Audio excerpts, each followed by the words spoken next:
आता सांगा की आपण म्हणजे तुम्ही काय केलं ते सांगा. म्हणजे आता तुम्ही ऊसावर एआयच्या पद्धतीने तुम्ही ऊसाची लागवड केली जी.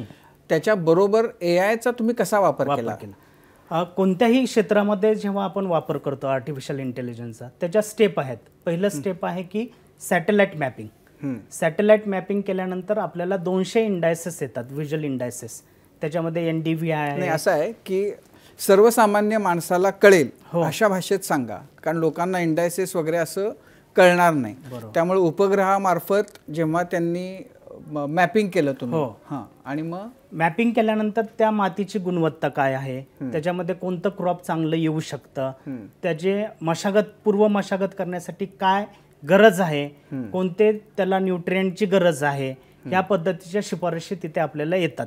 आणि त्या इंडायसेसचा वापर करून आपण जे तंत्रज्ञान विकसित केलं आहे बारामतीमध्ये, ते सगळा डेटा आपल्या वॉर रूमला येतो. तिथे आपण आपल्या तज्ज्ञांमार्फत ॲनालिसिस करतं.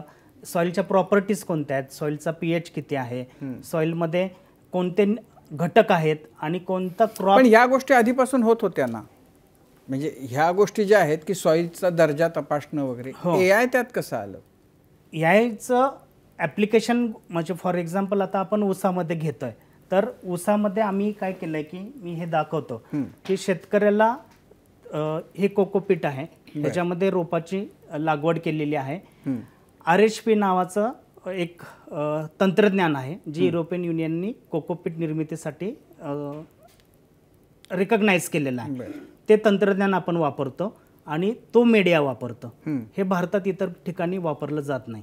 त्यामुळे हे जे व्हाईट रूट आहेत हे दिसतात, ह्याची निर्मिती 18 ते 21 दिवसात होते आणि हे न्यूट्रिएंट ॲब्झॉर्ब करणारे मुळं आहेत.